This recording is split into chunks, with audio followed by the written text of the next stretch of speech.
welcome to the Compass Kids live stream. I just want to let you know that next Sunday is Father's Day. I know that I'm going to be buying my dad a present just to make sure he knows that I love him, and I'm so thankful for him for being my dad. And I know that some of us maybe don't have dads in our lives or even living with us, but that's okay because you can also use this day to maybe celebrate your grandpa or your uncle or even your mom or your grandma or your aunts. So whatever you choose to do or whoever you're living with, just show the person who's taking care of you that you love them so much. We have so much in store for you today. It's going to be so fun, and I'll see you next week. Bye!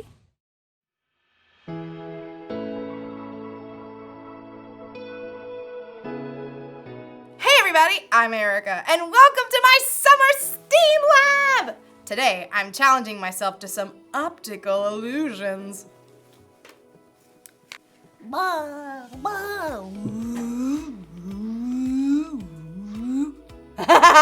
Dizzy yet? And you know what these tricky little eye puzzles require? A whole lot of faith!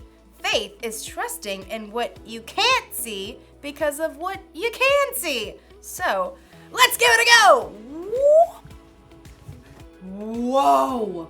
That is wild! Wanna see? Does it look like the circles are moving? But they aren't! It's a still photo! The way the gray and the black and the white are used makes it look like it's moving. Crazy, right? Do I look like I'm moving? Now, this one is easy. Okay, which of these objects is bigger than the other? Object A. Duh. All right. Wait. Object A. Right? Wait a second. They're the same size. I'm so shocked right now.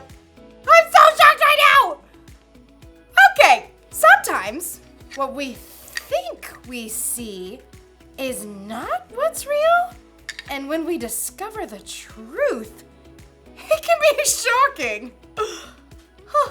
Today's story is all about a guy named Saul who thought he knew it was true, but he was in for a big shock. Let's check it out. All right. Scalpel. Scalpel.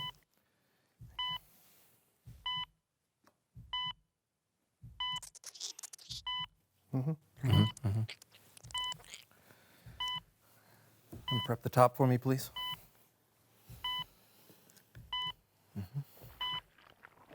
Prepping the top. Top is prepped. Prep the base. Prepping the base.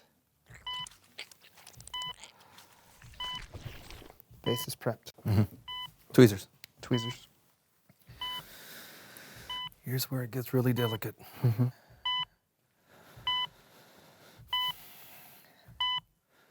Wipe. Whoa. Wiping. Wiped. Thank you. You're welcome.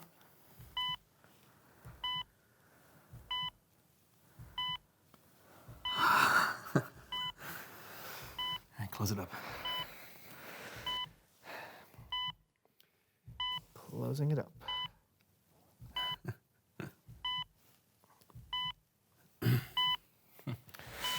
You did it. Nah, we did it. Feed me. Feeding you.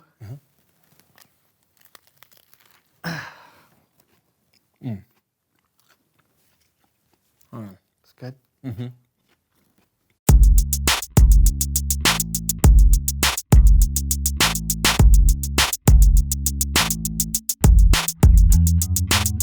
Hello everyone, my name is Brandon. And I am John. This is the So-and-So Show. Buddy, you okay? Oh, I'm fine, Brandon. I'm focused and no one's gonna catch me not focusing.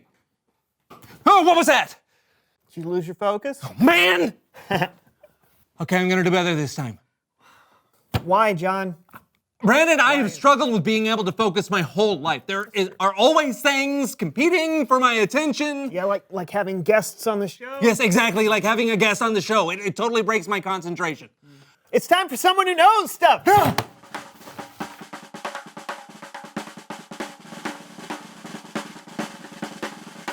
Seat. Yep, right there. Okay. One moment, please. Alrighty. What are you?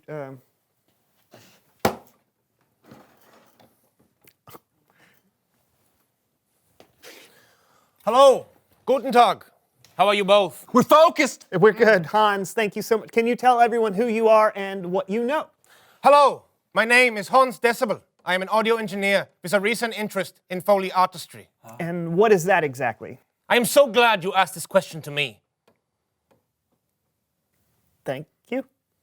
Many of the sounds we hear in film and in television are not recorded live, but are inserted after the fact by a Foley artist. Oh, that's very interesting. So Yeah. if I'm watching a movie and I see someone walking up some creaky stairs, Yeah. the stairs don't actually have to be creaky. They can be added later by a Foley artist. The creaky This sounds. Yeah. is correct. Wow, that's cool. What's in the suitcase?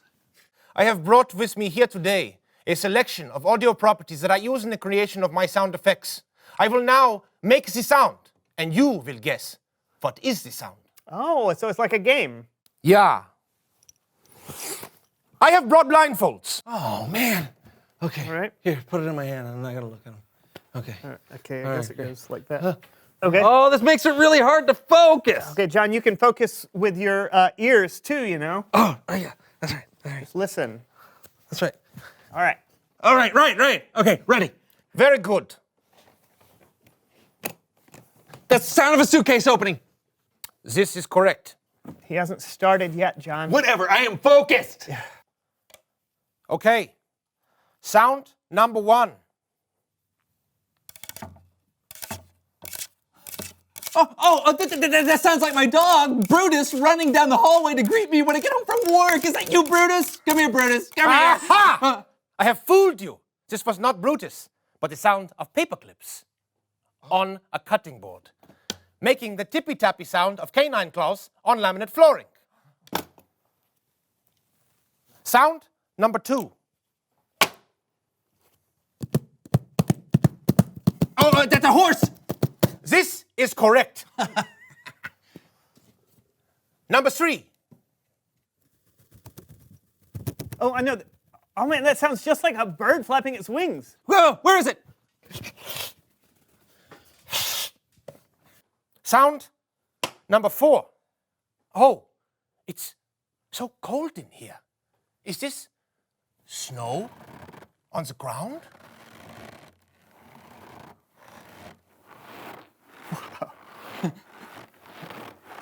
No, it is just a bag of cornstarch. Oh, I'm slipping. I hope I don't fall and break a bone. Ouch! Oh. It's the pain.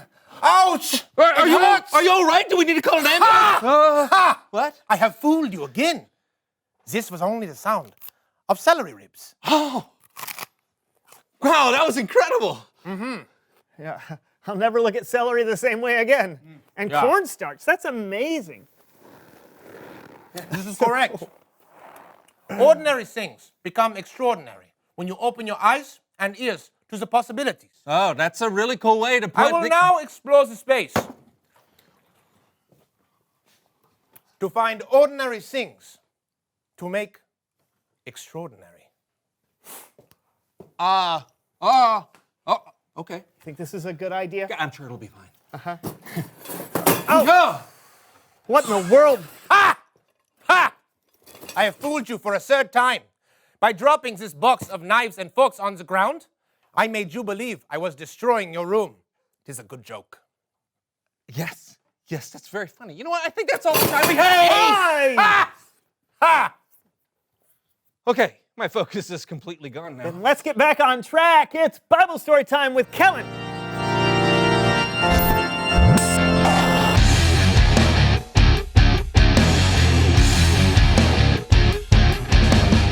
Hey, Kellen. Kellen. Kellen! Oh! Hey guys, sorry about that. What you listening to? I was listening to an old-time radio show. That's what people did for home entertainment before television. I used to listen to them as a kid. How old are you, Kellen? Actually, I think it would be really cool if we could tell today's story like an old radio show with sound effects and everything. Is Hans still there? Yeah. How did you...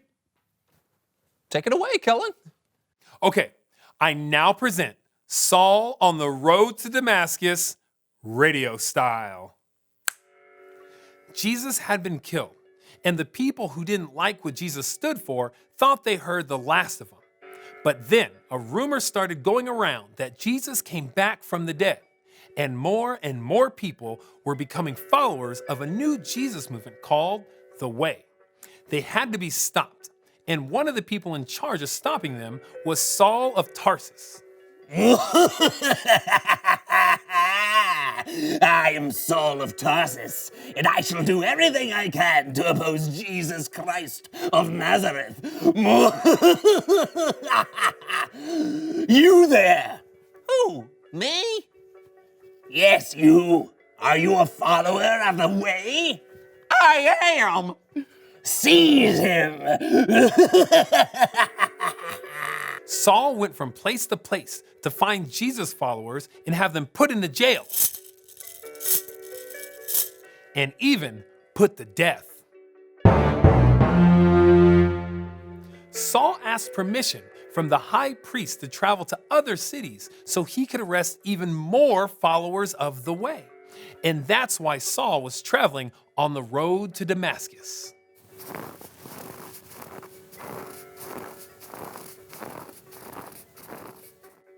Saul and the men he was traveling with had letters that gave Saul permission to arrest any Jesus follower he wanted. He was determined to complete his mission. He was focused. But then an incredible thing happened. A light from heaven flashed all around Saul and his companions. Saul fell to the ground, and he heard a voice. Saul, Saul, why are you opposing me? Who are you, Lord? I am Jesus. I am the one you are opposing. Now get up and go into the city. There you will be told what you must do.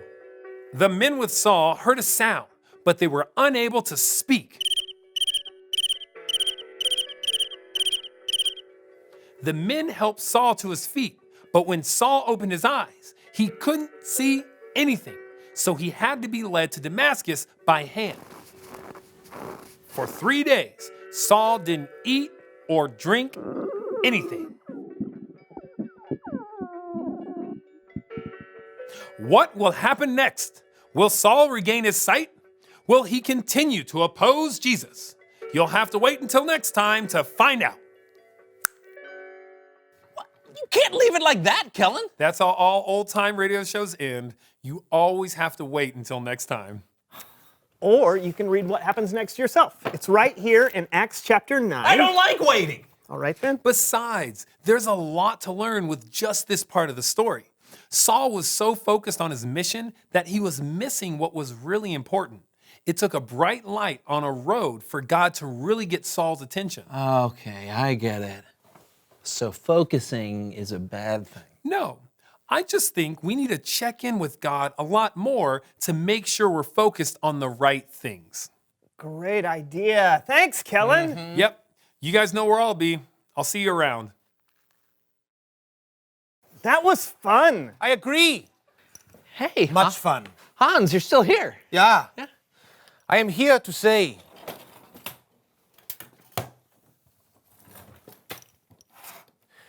reveal the question.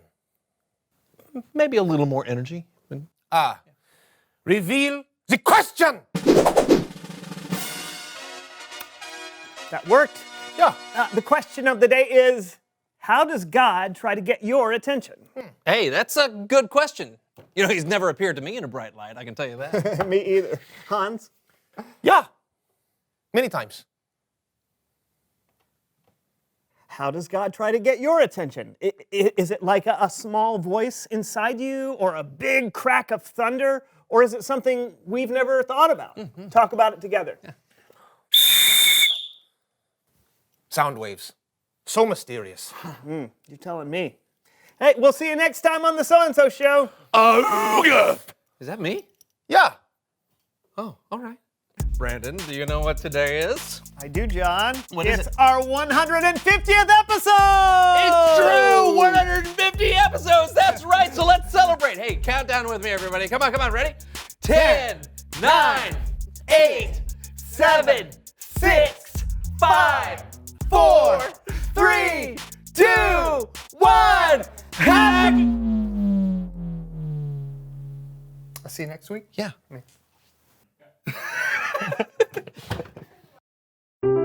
The Bible. It's 66 books of history, stories, letters, and poetry that fit together to form God's one big story. The epic adventure of how He created us and loves us so much that He made a way to rescue us. As we travel through the Bible, from Genesis to Revelation, we discover people who met God and found their lives changed forever. Now for an amazing story, inspired by the book of Acts, chapter 9, verses 1 through 9. If anyone was set up for the good life, it was Saul of Tarsus. Greetings. Though Saul's family was Jewish, he was also born a Roman citizen. Throughout his life, he was known by 2 different names. You may call me Saul or Paul. As a young man, Saul was sent to Jerusalem to study with the famous Rabbi Gamaliel. Let's see. You have achieved 100% in classical literature, 111% in philosophy, and in ethics, 99%. I vow to do better. Saul became a Pharisee like his father before him. He carefully studied God's law and prayed 3 times a day. Dear God, help me follow your laws 100% perfectly. Like the other religious leaders in Jerusalem, though, Saul was caught off guard by the events that surrounded the life and death of Jesus. Good riddance. Now that fool can't try to overturn God's laws anymore. Haven't you heard? Jesus' follower says he's returned to life. They've seen Jesus? They've seen Jesus.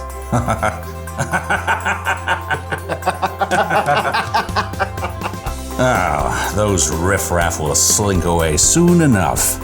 Against all odds, the followers of Jesus didn't fade away. In fact, the numbers began to grow. 5,000? You're telling me that 5,000 people are following the way of a dead man? Well, technically, they think he's alive. Not helping. The religious leaders in Jerusalem did everything they could to squash the new movement. They even arrested a leader among the Jesus followers named Stephen. After telling lies about him, they dragged him outside the city. This man is a disgrace. Saul stood by and held the coats of the men, who picked up stones and threw them at Stephen, until they killed him. If Stephen had just let go of this Jesus nonsense, he wouldn't have had to die. It's terrible. I heard people are following the way of Jesus in other cities too. What? Inconceivable. Saul quickly became known for hunting down people who believed in Jesus. When he discovered that some Jews in Damascus were following Jesus, he went straight to the high priest. This Jesus thing is spreading everywhere. I'm aware. They think he's alive. #yup. Someone should do something. I hope you have something constructive to say. Give me letters to the synagogues in Damascus so I can arrest all the believers and bring them back here. Now you're talking. Saul set off for Damascus with the blessing of the high priest. He traveled with a group of men to arrest the believers they found. After days on the road, they neared the city. There it is. We'll make it by lunch. No, we must take time to pray. As he did 3 times every day, Saul stopped and turned to Jerusalem to pray, certain God was on his side. Dear Lord, help me to catch every single one of those despicable Jesus people. Suddenly, a light more brilliant than the midday sun blazed down around Saul. He staggered, fell to the ground, squeezing his eyes shut against the glare. Saul, Saul, why are you opposing me? Saul gasped. It felt as though the whole earth shifted beneath him. Who are you, Lord? I am Jesus. I am the one you are opposing. The men around Saul stared in horror and confusion, unable to speak. They could see no one, but heard a sound, perhaps like a roar of thunder. Now get up and go into the city. There you will be told what you must do. Saul reeled. He struggled to his feet and finally opened his eyes. He saw nothing, only darkness. What's happened? You tell us. We saw the light, and you fell, and this sound, and then you said... I can't see. What? I can't see. I've been blinded. That's not good. Here, take my hand. Saul grasped the man's hand and shuffled a few steps forward. Who were you talking to? I think it was Jesus. You heard Jesus? I heard Jesus. Saul's companions led him into Damascus, where he stayed at the home of a man named Judas on Straight Street. Want something to eat? I'm not hungry. Or water? Not thirsty. For 3 days, Saul wrestled with himself and God.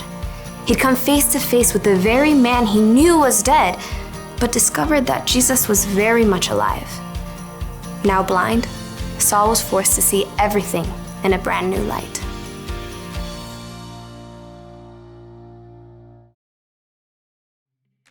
Okay, there's supposedly a picture of a dinosaur hidden in this image. Focus. Okay, I'll just have to have faith that there's a dinosaur in this picture because I do not see it. Speaking of, Saul literally couldn't see after his encounter with Jesus, but in a way, he could see better than he ever had before. Anyway, Saul saw everything. And Jesus made a way for everybody to be saved from their sins. After Jesus went back to heaven, he gave his followers the Holy Spirit. And then many more people believed in Jesus too. Saul wanted to stop the Jesus followers, and he really tried. But Jesus wanted Saul to know a better way. You know, it's amazing how God has revealed himself to people all throughout history. Saul, who is also known as Paul, so Saul and Paul are actually Saul Paul, was no exception, and neither are you. Just like God opened Saul's eyes to see the truth, he can open our eyes too.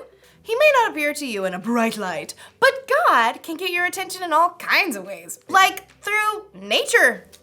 Or a conversation with a friend. That's really good. I like that. You're so wise.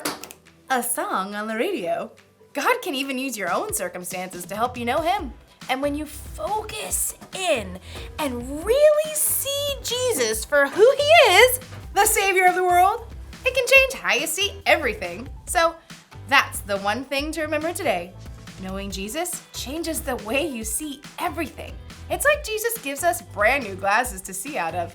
I can't really see out of these ones, but it's a different way to see. So that's exciting. Oh, perfect. Well, that's all I got for this week. Oh, perfect. These coffee beans want to wave goodbye to you.